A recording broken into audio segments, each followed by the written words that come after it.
नमस्कार, आप सभी का स्वागत है एनडीटीवी राजस्थान पर और मैं हूं आपके साथ शुभेंदु सिंह। प्रदेश में किसी की भी सरकार हो, खनन माफिया हर राज्य में हावी रहे हैं। अवैध खनन का कारोबार हर सरकार में होता रहा है और आलम यह है कि खनन माफिया पुलिस की टीम पर भी हमला करने से अब बाज नहीं आ रहे हैं। ताजा मामला सवाई माधोपुर के डूंगर थाने का है, जहां कुंडली नदी के गांव में पुलिस अवैध खनन के खिलाफ कार्रवाई करने के लिए जा रही थी और इसी दौरान माफियाओं ने रास्ता रोककर पुलिस की गाड़ी पर हमला कर दिया। अब आपको तस्वीरें भी दिखाएंगे। दरअसल ये उस दौरान किया गया जब पुलिस वहां पर जा रही थी और बकायदा माफियाओं ने पुलिस की गाड़ी को रोका, रास्ता रोक करके और उनके ऊपर हमला कर दिया। इस हमले में पुलिस की गाड़ी क्षतिग्रस्त हो गई है, साथ ही एक जवान घायल भी हुआ है। हवाई फायरिंग कर पुलिस के जवान वहां से भागे और अपनी जाकर के जान बचाई। अब सवाल यह है कि आखिर प्रदेश में अवैध खनन हर बार बड़ा मुद्दा बनता है, हर बार ठोस एक्शन के दावे किए जाते हैं, लेकिन फिर भी खनन माफिया आखिर क्यों हावी होते रहते हैं, यह अपने आप में बड़ा सवाल है।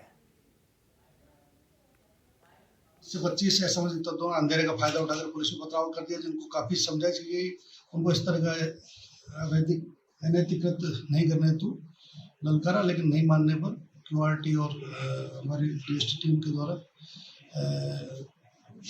आत्मरक्षा हवाई फायर किया गया।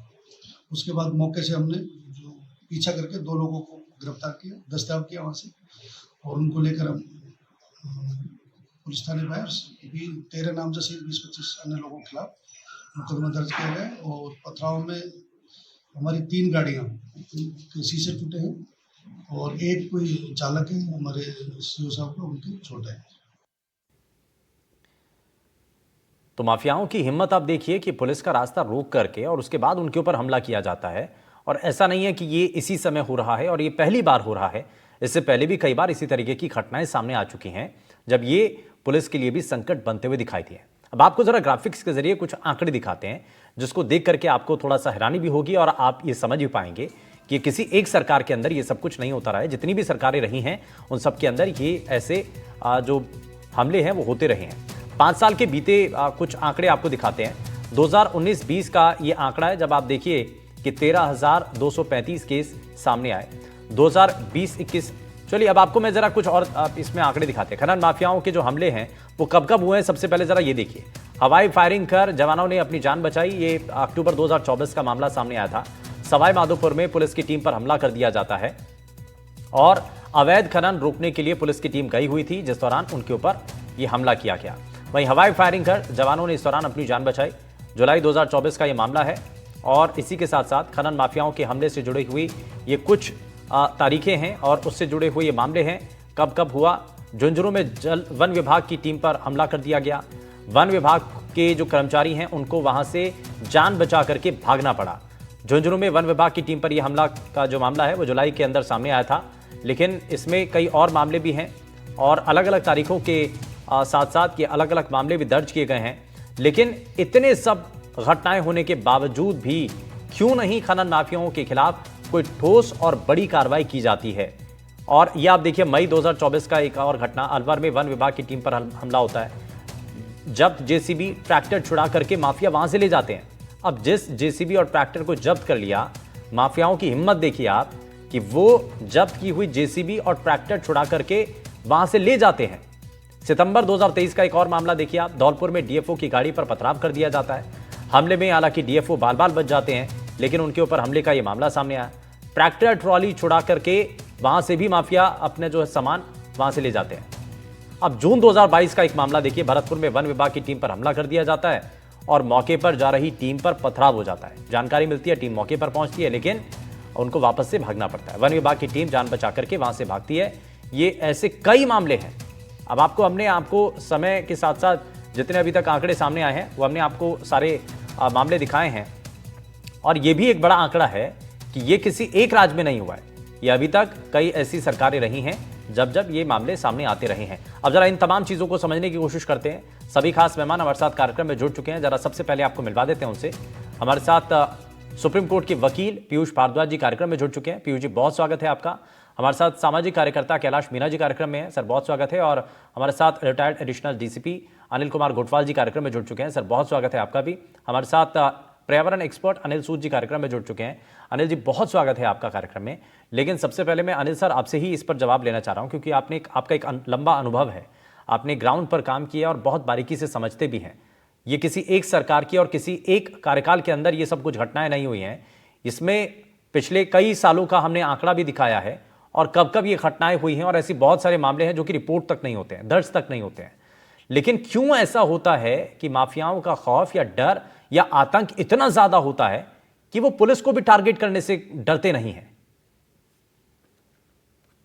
ये जो है बड़ा इशू है। आपने जैसा बताया कि सभी सरकारों में होता है, क्योंकि ये एक वाणिज्यिक उत्पाद है जिसकी उत्पादन से हमारे मकान बनते हैं, बजरी से सड़क का निर्माण होता है, ईंटों का है, वाणिज्यिक निर्माण है। आप ये देखिए अनेक इस उत्पाद से अनेक वो जो वाणिज्यिक वो होती है और रहने के मकान भी बनते हैं। ये आवश्यक चीज है और इसकी लीज धारकों को अलॉट भी करनी होती है सरकारों को, और एक ये सरकार का मुख्य आय स्रोत भी है। तो ये तो है कि सब जो भी सरकारें हैं वो ये खनन करेगी भी और उनको अलॉट भी करेगी, ये बात सही है। लेकिन ये देखना है कि पर्यावरण को इससे कितना नुकसान है, कितना क्या है, वो एक देखने वाली बात है। उसी को लेके हाई कोर्ट और सुप्रीम कोर्ट ने इस पे रोक लगाई थी। पहले ये इजी चल रहा था, इसके ऊपर किसी ने ध्यान नहीं दिया, तो वो कार्यक्रम इनका चल रहा था। लेकिन अब आप देखिए कि एक विभाग, चाहे वो आपका माइंस डिपार्टमेंट है, पुलिस डिपार्टमेंट है, फॉरेस्ट डिपार्टमेंट है, या रेवेन्यू का डिपार्टमेंट है, जो ये लीज वो देते हैं, अलॉट करते हैं। लीज अलॉट करने के बाद में इनको ये होता है कि ये 5 साल की लीज है, 3 साल की लीज है, अपन इसको यहाँ से निकाल करके ये बड़े बड़े डंपर और ये जेसीबी लगा के और अन्य जगह स्टोर कर लेते हैं, ताकि हमारी लीज खत्म हो जाए तो हम इसका बाद में इसको बेच लेंगे।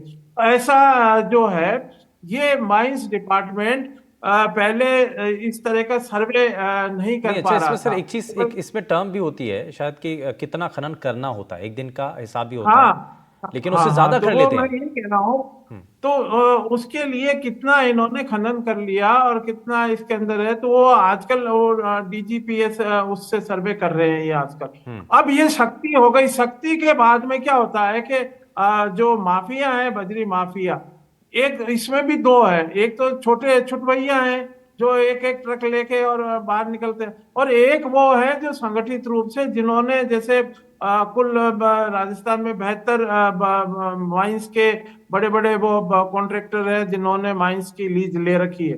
तो उनके ऊपर अभी पिछले दिनों देखो ईडी की कार्रवाई हुई, सीबीआई ने भी वहां देवली के अंदर, टोंक जिले के अंदर। और अब ये जो आज ताजा मामला है, इसके अंदर बाकायदा एक DST team, deputy SP, SHO, SP के निर्देश पे वहां गए।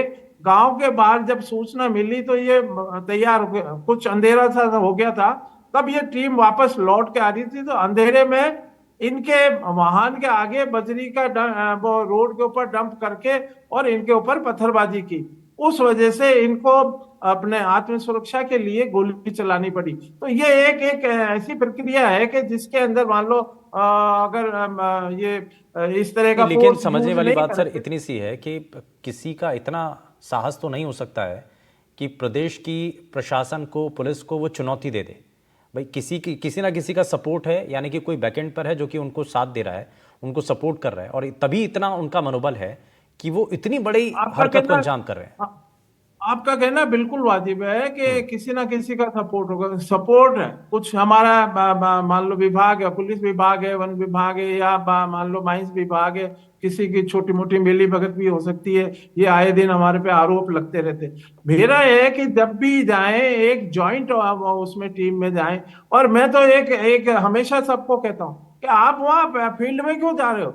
वो बजरी का ट्रैक्टर लेके ऑन रोड आएगा, वहां आप नाका लगाओ, वहां रोको इसको, तो कन्फ्रंटेशन होगा नहीं।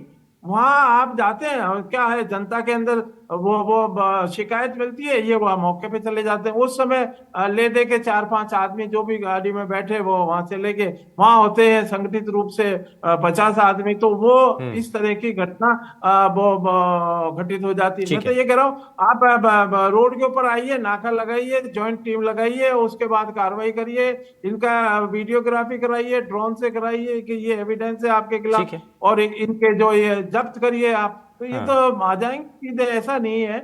लेकिन एक जॉइंट ऑपरेशन की ऑपरेशन इसमें आवश्यकता है। चलाने की ज़रूरत है। ठीक है, इसमें मैं कैलाश मीणा जी को भी ज़रा जल्दी से जोड़ता हूँ।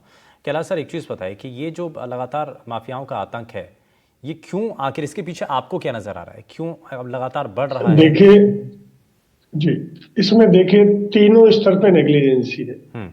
पहले तो खनन पट्टा आवंटित होता है, उनमें ज्यादातर 80% में गलत तथ्यों के आधार पे, जैसे नदी से दूरी है, ये स्थितियां हैं, गांव से दूरी है, आबादी से देख। पहली बात तो खनन पट्टे गलत तथ्यों के आधार पर, 80% खनन पट्टे गलत तथ्यों के आधार पे। हम्म। दूसरी जो इनकी माइनिंग होती है, जो माइनिंग लीज में इनके जो होते हैं नियम कि कैसे खोदना है, कितना खोदना है, उनमें वॉल्यूशन है। अभी पिछले दिनों बहुत बड़ा वो हुआ था हमारे देश के साथ, पुलवामा अटैक हुआ था। उसमें जो नाइट्रेट काम में लिया गया था, यहाँ आप सब्जी मंडी की तरह कहीं भी मिल सकता है। नाइट्रेट का जितना एक्सप्लोजिव का यूज करते हैं, बॉम्बे ब्लास्ट के बाद एक्सप्लोजिव रूल 2008 बना था, उसमें कितने कठोर नियम है, कहाँ से लेके निकलोगे, कैसे निकलोगे, कौन यूज करेगा, इन सब का वॉल्यूशन सरेआम होता है। तो इसमें कौन इन्वॉल्व है, कोई छोटा इन्वॉल्वमेंट नहीं है।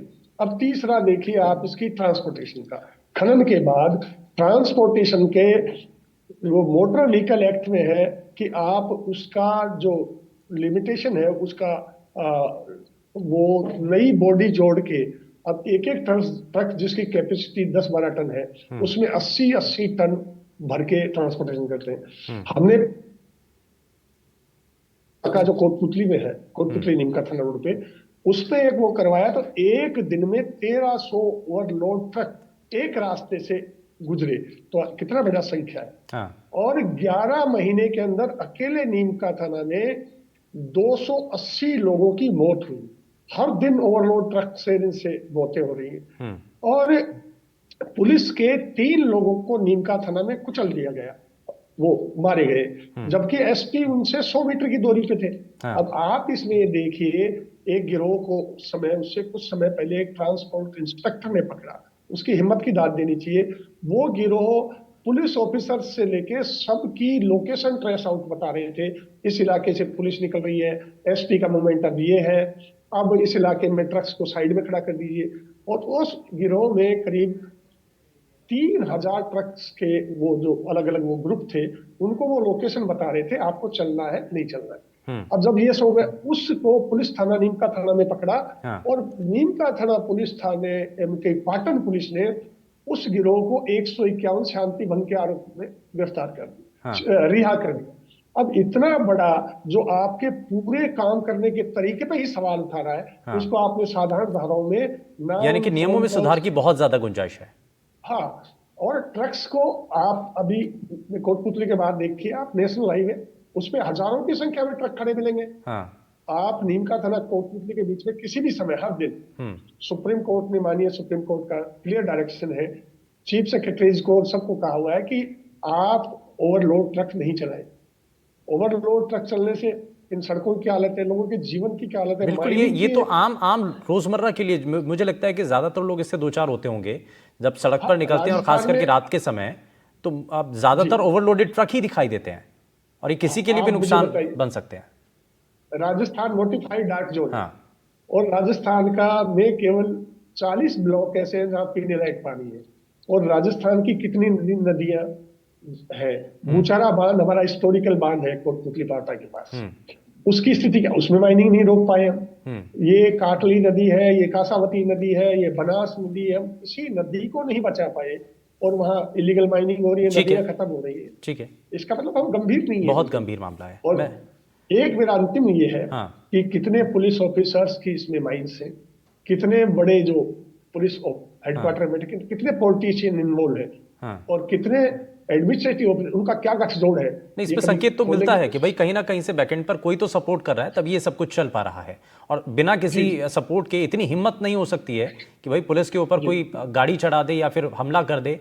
ये इतना इतना हाँ किसी के पास रसूख नहीं है। अब मैं इसमें जरा अनिल जी जी। को भी जोड़ लेता हूँ। अनिल जी, इसमें इस पे आप क्या कहना चाहते हैं? आपको क्या लगता है इस पर? अक्टूबर 2018 में सुप्रीम कोर्ट के सामने एक फैक्ट आया था कि 31 पहाड़ अरावली रेंज के हिलॉक्स जो है गायब हो गए हैं, जबकि ये मैटर सुप्रीम कोर्ट के सामने पेंडिंग था। हम्म। तो इससे आप अंदाजा लगा सकते हैं कि ये नेक्सस कितना स्ट्रांग होगा, ये कितना अनहोली होगा, और कौन कौन से लोग इसमें शामिल होंगे। जैसे अभी मेरे से पूर्व प्रवक्ता सामाजिक कार्यकर्ता जी बता रहे थे कि इसमें ब्यूरोक्रेट्स की या पॉलिटिशियंस की कितनी माइंड्स हैं, ये अपने आप में बड़ा एक चौंकाने वाला होगा। क्योंकि राजस्थान में हर 5 साल बाद सरकार बदलती है, पर माइनिंग की सरकार चल रही है, बेधड़क चल रही है और बड़े आराम से चल रही है। आप हाईवे पे अगर आ जाएं तो आपको हर डंपर जो है एटलीस्ट 100% ओवरलोडेड मिलेगा। तो ये चलते फिरते जो डंपर हैं, ये चलते फिरते मौत का सामान है, पर इनको कोई फर्क नहीं पड़ता। नेशनल हाईवे अथॉरिटी ने कहा हुआ कि आपको हर चेक टोल पे वे ब्रिज लगाना है। वो कहाँ है वे ब्रिज? तो इसका मतलब कहीं ना कहीं नेशनल हाईवे अथॉरिटी की भी इन्वॉल्वमेंट है। तो ये सब लोग जुड़े हुए हैं आपस में, ये सब लोग आपस में मिले हुए हैं, बिल्कुल। और ये बिना पॉलिटिकल पैट्रोनेज के नहीं हो सकता। ठीक है, मैं इसमें जरा मैं पीयूष जी को भी जोड़ लेता हूँ, क्योंकि इसमें कुछ तकनीकी पहलू भी हैं। पीयूष जी, कई चीज़ें इसमें सामने आई हैं। एक ये कि भाई कानून जो है उतना ज़्यादा कठोर नहीं है कि इसमें, क्योंकि सख्ती ज़्यादा होनी चाहिए। इतना बड़ा कोई क्राइम करके भाग जाता है या वहाँ पर इंसिडेंट को अंजाम देने की कोशिश कर रहा है, लेकिन उसमें क्या बहुत मामूली से धाराओं के तहत वो बाहर निकल जाते हैं। और यही एक बड़ा कारण भी है कि उनको डर नहीं है। उनको पता है कि भाई अगर ज़्यादा से ज़्यादा कुछ कार्रवाई होती है तो उसमें ये होगा, तो उसके पास पूरा इलाज होता है। तो यानी कि उसके पास ऑल्टरनेटिव ऑप्शन बहुत सारे हैं, बचने के बहुत सारे रास्ते हैं, और इन्हीं लूप होल का वो फायदा उठाते हैं। Very rightly pointed out, Shubhendu ji. In fact, in 2015, there was an amendment in the Act, MMDR जो एक्ट है, जो माइनिंग और मिनरल ओर को रेगुलेट करती है, उसमें प्रति हेक्टेयर अगर पकड़े जाने पर या आरोपी पकड़े जाने की जो प्रावधान था, वो पहले 25,000 रुपए प्रति हेक्टेयर था, जो कि बाद में 5 लाख रुपए प्रति हेक्टेयर तक किया गया, 2 लाख रुपए से बढ़ाकर 25,000 से बढ़ाकर। जो सजा का प्रावधान पहले 2 साल तक का था, वो 5 साल तक बढ़ाकर किया गया।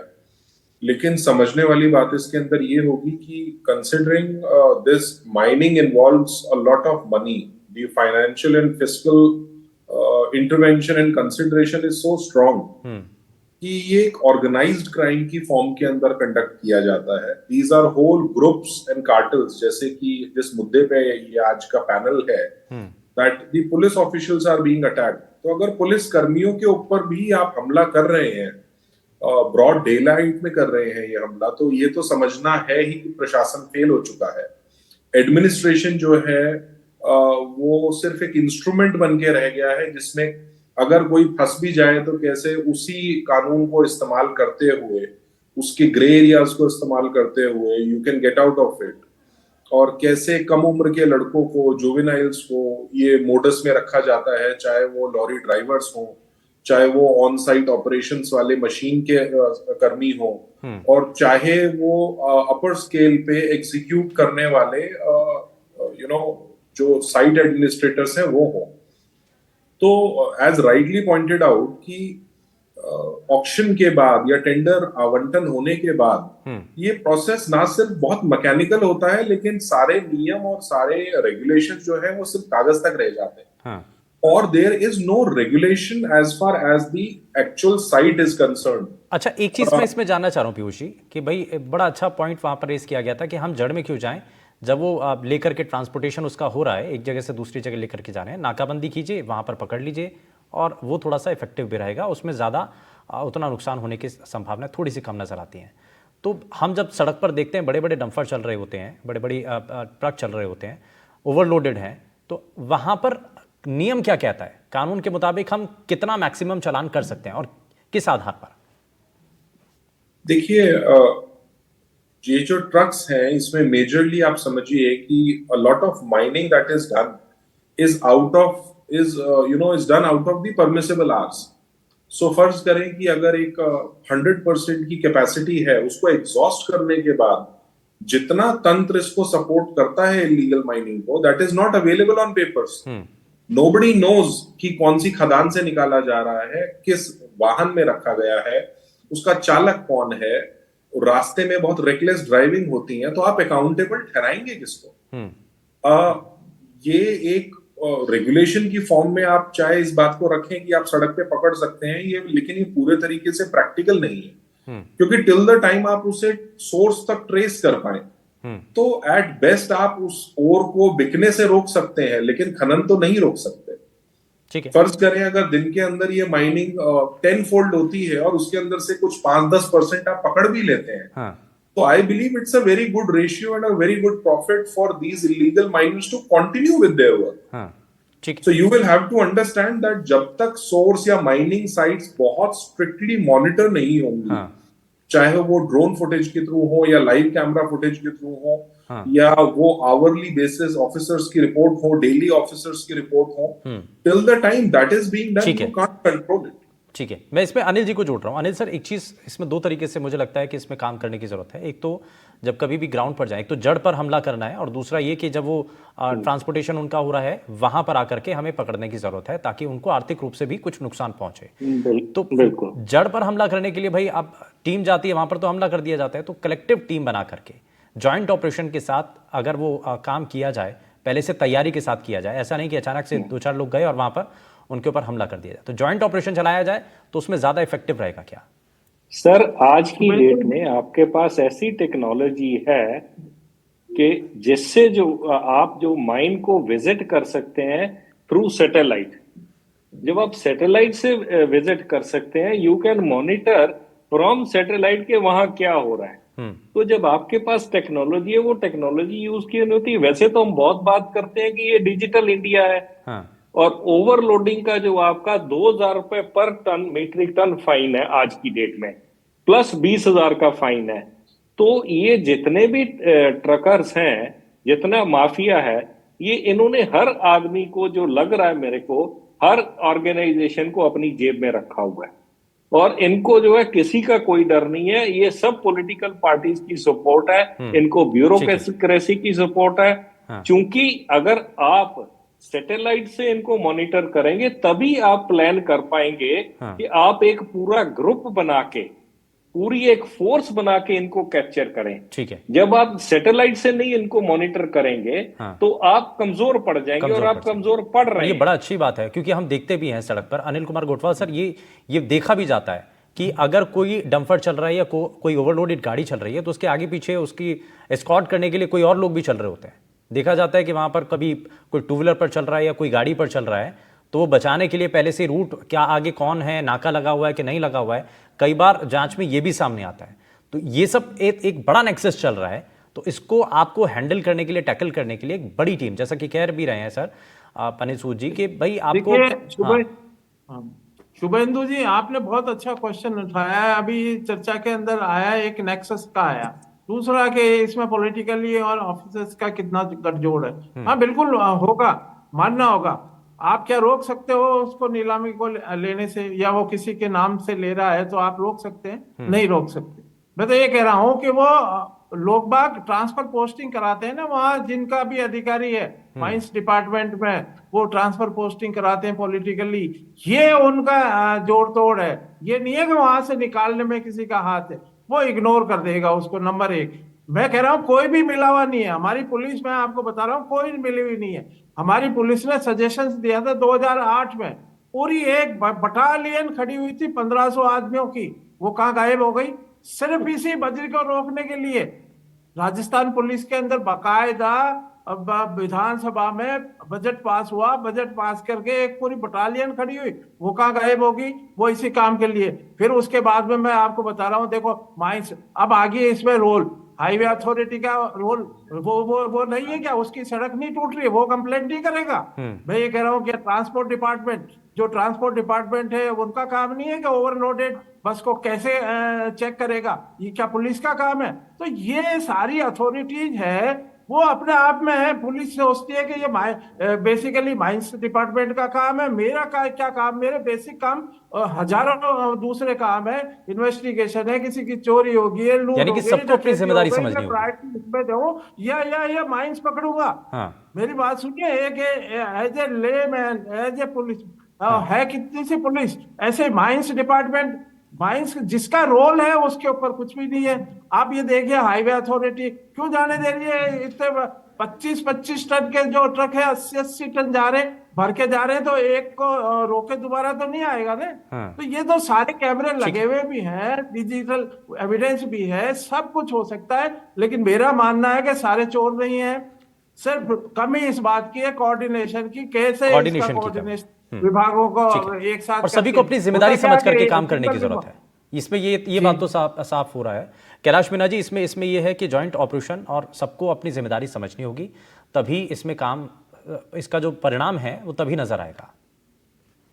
मेरा इसमें ये कहना है कि पिछले दिनों सरकार ने 90% इनके जुर्माने माफ किए माइनिंग के, और वो इतना बड़ा अमाउंट होता है, ये अपने आप में क्या भाई, जिन लोगों को एक तरफ आप कहते हैं कि उनको पेनलाइज करेंगे, मैं दूसरी तरफ जानकारी के लिए बता दूं कि ओवरलोडेड व्हीकल के लिए सुप्रीम कोर्ट का मोटर व्हीकल एक्ट में है प्रावधान कि ओवरलोड व्हीकल पे जुर्माना करेंगे, लेकिन उसको ओवरलोड जो सामान है उसको वहीं उतारना पड़ेगा, वो उस सामान को लेके कैरी नहीं कर सकता, ये अकॉर्डिंग टू लॉ।